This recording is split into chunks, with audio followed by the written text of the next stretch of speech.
2024 మేలో జరిగేటువంటి ఎన్నికలు, దేశవ్యాప్తంగా జరిగేటువంటి ఎన్నికల్లో రాబందుల్నే తలదన్నేటువంటి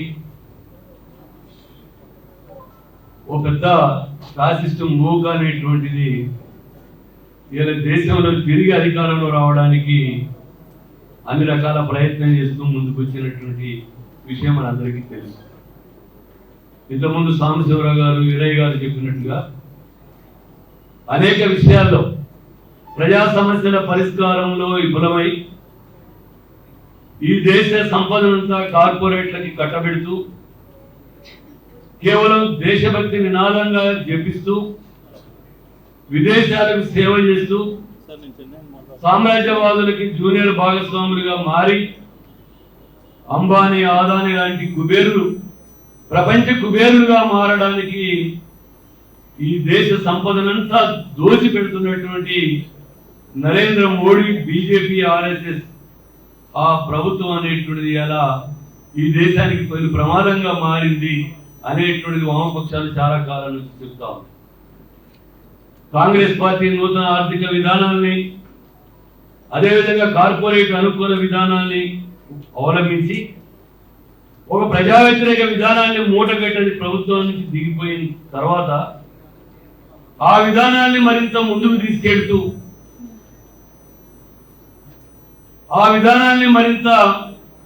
తీసుకెళ్లడమే కాకుండా ఈ దేశంలో మత విభజన తీసుకురావడానికి, మత విద్వేషాన్ని రెచ్చగొడుతూ ఈ దేశాన్ని ఒక మతరాజ్యంగా నిర్మించడానికి ఈ దేశ ప్రజల్లో సహజంగా అలుముకోనున్నటువంటి, శతాబ్దాలుగా అలుముకున్నటువంటి ఒక ప్రేమ, వాత్సల్యము, అన్నదమ్ముల అనుబంధము, సోదర సంబంధాలు, జాతుల మధ్య ఉన్నటువంటి సహభ్రాతృత్వము, వీటన్నిటినీ చెరిపేసి ఒక విద్వేష జ్వాలలే, ఉన్మాద జ్వాలలే ఈ దేశానికి వ్యాపింపజేయడానికి బీజేపీ ఒక పథకం ప్రకారం తన 100 సంవత్సరాల ఎజెండాని, 100 సంవత్సరాల నుంచి ప్రయత్నం చేస్తున్నటువంటి ఎజెండాని తీసుకొచ్చి ప్రయత్నం చేస్తున్నటువంటి స్థితి ఉంది.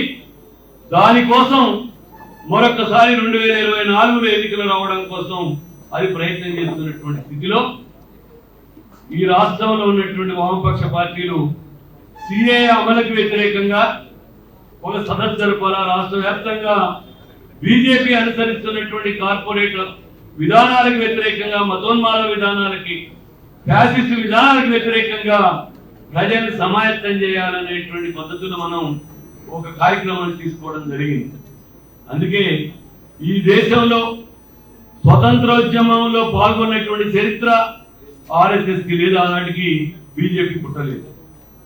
అది ఏనాడు స్వతంత్ర ఉద్యమాన్ని బలపరచలేదు. అదేవిధంగా ఈ భారతదేశంలో ఏదైతే ప్రజాస్వామిక విలువలు, హక్కులు ఉన్నాయో వాటి మీద ఏనాడు దానికి కనీసమైనటువంటి విశ్వాసం లేదు. అది ఒక మనువాదాన్ని, అదేవిధంగా అది యొక్క కర్మ సిద్ధాంతాన్ని నమ్మి ప్రజలు మొత్తం కూడా ఈ దేశంలో మొత్తం కూడా మనువాద సిద్ధాంతానికి అనుగుణంగా మార్చుకోవడానికి అది ప్రయత్నం చేసింది. అంతేకాదు బీజేపీకి ఏదైతే తల్లి లాంటి నాగపూర్ యూనివర్సిటీ ఉన్నదో, ఆర్ఎస్ఎస్ కేంద్ర కార్యాలయం ఉన్నదో, అది దాదాపు 50 సంవత్సరాల పాటు కనీసం ఈ భారతదేశంలో జాతీయ జెండాని కూడా అది అంగీకరించలేదు, ఎగరేది. ఈనాడు ఓట్ల కోసమో అవసరాల కోసం ఎగరేస్తుంది తప్ప అది ఈనాడు జాతీయ జెండాని కూడా ఎగరేది. అనేది ఈ దేశంలో ఉన్నటువంటి ఒక స్వతంత్రోద్యమం, ఆంగ్లేయ సామ్రాజ్యవాదానికి వ్యతిరేకంగా, బానిసత్వానికి వ్యతిరేకంగా జరిగినటువంటి స్వాతంత్రోద్యమం ఏదైతే ఉన్నదో అది తెచ్చిపెట్టినటువంటి కొన్ని లౌకిక ప్రజాస్వామిక విలువలతో కూడినటువంటి ఒక వ్యవస్థ ఉన్నదో, ఈ వ్యవస్థని ధ్వంసం చేయడం అనేటువంటిది అందుకని అది ఒక విధానంగా పెట్టుకుంటూ వచ్చింది.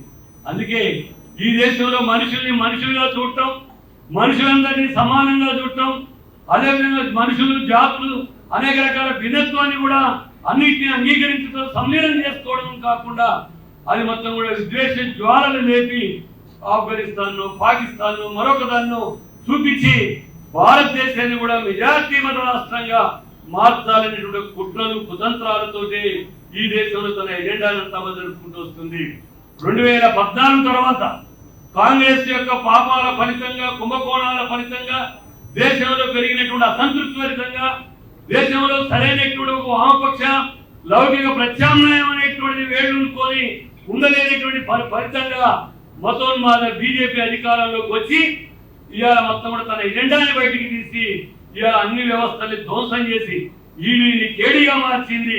అదేవిధంగా అన్ని వ్యవస్థల్ని ఆఖరికి పార్లమెంటరీ వ్యవస్థ దగ్గర నుంచి న్యాయ వ్యవస్థ దాకా కూడా చెరబట్టి దేశంలో పార్లమెంటరీ ప్రజాస్వామ్యాన్ని మొత్తం హరించి వేస్తున్నటువంటి స్థితి ఇలా కనపడుతున్నటువంటి స్థితి ఉన్నది. అందుకే ఒక మేధావి మాకు ఒక సూచన చేశాడు. అయ్యా, భారతదేశంలో పార్లమెంట్ ద్వారా సోషలిజం అయితే రాదు కానీ భారతదేశంలో పార్లమెంట్ ద్వారా సోషలిజం రాదు కానీ భారతదేశంలో పార్లమెంట్ ద్వారా ఫ్యాసిజం వస్తుంది. తస్మా జాగ్రత్త, కమ్యూనిస్టులారా జాగ్రత్త అని మాట్లాడారు.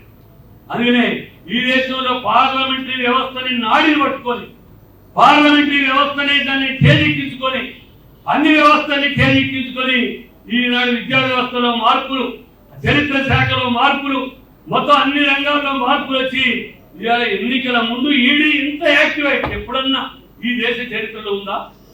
ఎన్నికల ముందు ప్రతిపక్షాలని అరెస్ట్ చేయడం, దాడులు చేయడం ఉందా? నిన్ననే వాట్సాప్ లో ఒకటి చేస్తున్నది. ఒక ఈడీ వాడు దాడి చేయడానికి వస్తే ఒక నిమిషం ఆగండి అని బీజేపీ కండవ వేసుకోగానే ఓకే అదైతే పర్వాలేదని వెళ్ళిపోతున్నటువంటి స్థితి ఇలా ఓపెన్ గా సాధారణంగా అర్థమవుతున్నటువంటి స్థితి కనపడుతున్నాడు. కానీ ఇలాంటి ప్రమాదకరమైనటువంటి పరిస్థితుల్లో నిజమే కమ్యూనిస్టులుగా వర్గ పోరాటాలతో పాటు వర్గ పోరాటాల ద్వారా ఈ దేశాన్ని విముక్తి చేయడంతో పాటు దాన్ని నిర్మించడంలో అనేక ఒడుగుడుకులకి అనేక రకాలైనటువంటి ధోరణికి గురైనటువంటి విధంగా కమ్యూనిస్టు ఉద్యమం యొక్క ప్రభావం మనం కొంత బలహీనపడినటువంటి స్థితిలో ఇవాళ మితవాద పక్షం ప్రపంచవ్యాప్తంగా బలపడుతున్నది.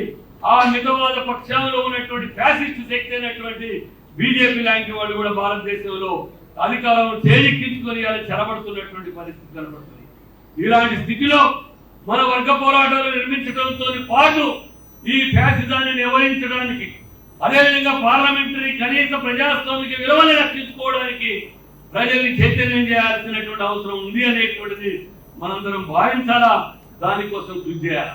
అందుకే ఫ్యాసిజాన్ని ఓడించడం అంటే ఒక డిమిట్రోవో లేకపోతే జర్మనీలో ఉన్నటువంటి అనుభవాలు తీసుకొని ఆ ఫ్యాసిస్ట్ వ్యతిరేక పోరాటంలో సమాయత్తంగా ప్రతి ఒక్క శక్తిని కలిగించడానికి ఆ ఫ్యాసిజానికి మూలమైన దాన్ని గోరిగట్టడానికి మనందరం ప్రయత్నం చేయకపోతే చారిత్రకంగా మన విఫలమవుతాం అనేటువంటి దాన్ని మనందరం గుర్తుంచుకోవాలని చెప్తూ చివరిగా ఒక మాట చెప్పదలుచుకున్నాను. మొన్న 2023 ఎన్నికల్లో కేసీఆర్ గారు మన తిరిగి అధికారంలోకి వస్తాడని ఆయన చాలా కలలు అన్నాడు. ఎంత నిరంకుశంగా అప్రజాస్వామికంగా గడియల పరిపాలన కొనసాగించినటువంటి కేసీఆర్ నేను తిరిగి అధికారంలోకి వస్తా, నాకు తిరుగులేదు అనేటువంటి అధికారాన్ని మన ప్రజలు ఇస్తారని చెప్పి అనుకున్నాడు.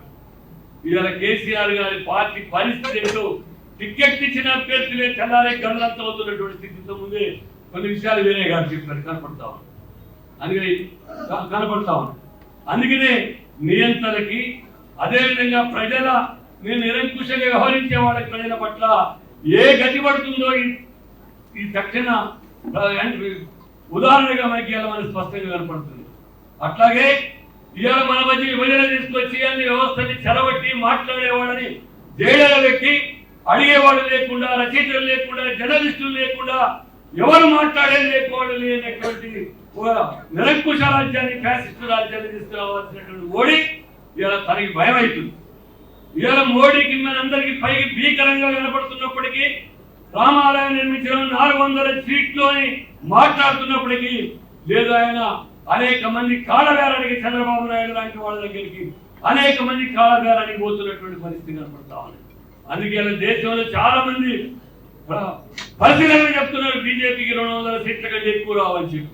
కాబట్టి ఒక బూమరాంగ్ లాగా ఇవాళ బీజేపీ ప్రయత్నం చేస్తా ఉన్నాయి. కాబట్టి ఇలాంటి దశలో ప్రజాస్వామిక వాదులు, సెక్యులర్ వాదులు, అదేవిధంగా అనేక మంది మైనార్టీలు, కమ్యూనిస్టులు అందరూ కలిసి కట్టుగా ఈ మతోన్మాద ఫ్యాసిస్టు కార్పొరేట్ అనుకూలమైనటువంటి ఈ చీకటి పరిపాలనకి వ్యతిరేకంగా నిలబడి పోరాటాలు నిర్మించాలా. పార్లమెంటు బయట పోరాటాలు నిర్మించి వారికి వ్యతిరేకంగా నిలబడాలని చెప్పి కోరుతూ ఈ జిల్లాలో కూడా జరిగే సదస్సులు కూడా జయప్రదం చేయాలని చెప్పి కోరుతూ